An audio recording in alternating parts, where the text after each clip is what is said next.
আমরা হাওরের সৌন্দর্য উপভোগ করতেছি। ওয়াও ওয়াও ওয়াও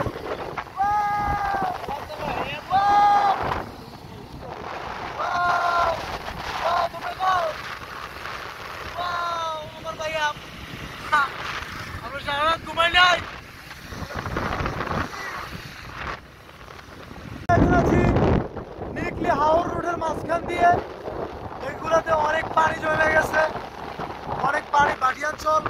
এটা হচ্ছে নিকলি হাওরের মাঝখানের পথ, যেটাকে বলে জায়গাটার নাম হচ্ছে রিপনপাড়া, আব্দুল মতিন, আলপাড়া কামাতেসা।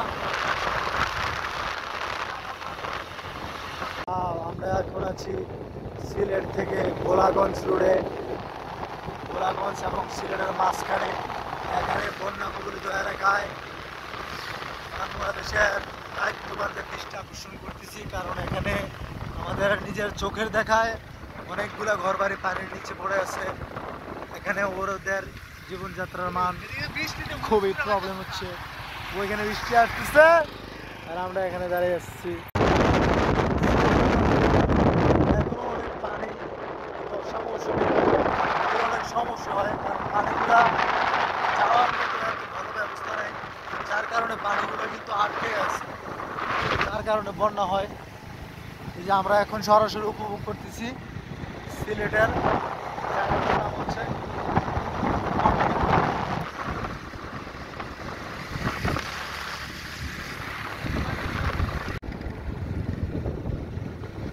আমরা সিলেটের বন্যা কবলিত এলাকা দেখার জন্য এখানে দাঁড়ায় ছবিটুকু নিয়ে চলে আসছি সিলেট জেলার বন্যা কবলিত এলাকায় ওদের বর্তমান পরিস্থিতি দেখার জন্য। অনেক সুন্দর। আমরা এখন স্টপিজে আছি, আমার ভাইয়া আছে।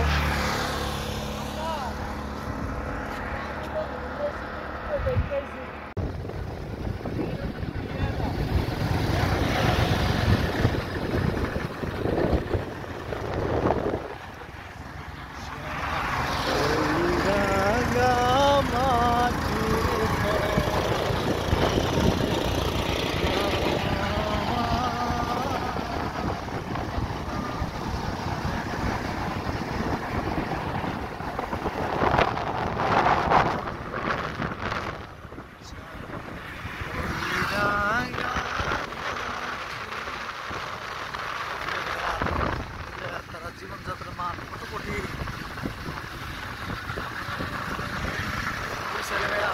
নদীর মাঝখানে এখানে দেখা যাইতেছে দূরের যে বাড়ি ঘরগুলা, এগুলা পানির নিচে ডুবে গেছে। ওদের জীবনযাত্রার মান, ওরা রাস্তায় উঠতে হলে নৌকা দিয়ে আগে ওদিক থেকে চালাইয়া রাস্তা উঠতে হয়, তারপরে ওরা ওদের কর্মস্থলে যাইতে হয়, হাটে বাজারে যাইতে হয়।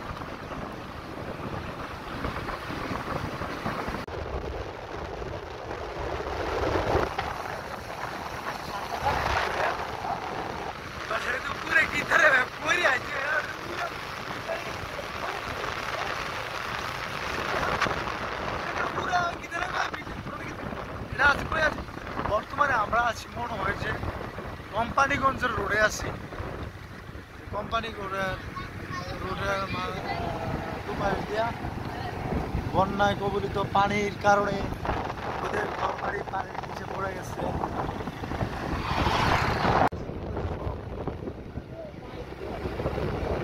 ও মাই গডনেস, ওরে বা কইছে ভাই দুমানি উঠতেছে আবের। হ্যাঁ আরে হ্যাঁ দাম কি দাজ যায় সারাদিনে এনে গেল ভাই, সন্ধ্যা সময় তো কি কর সন্ধ্যা সময় তো ওয়াও সো বিউটিফুল। ও এনে লিখে রাখছে সামনে ভারতের ভাইয়া, ভারত ভারত দাঁড়া দাঁড়া। হ্যাঁ নাম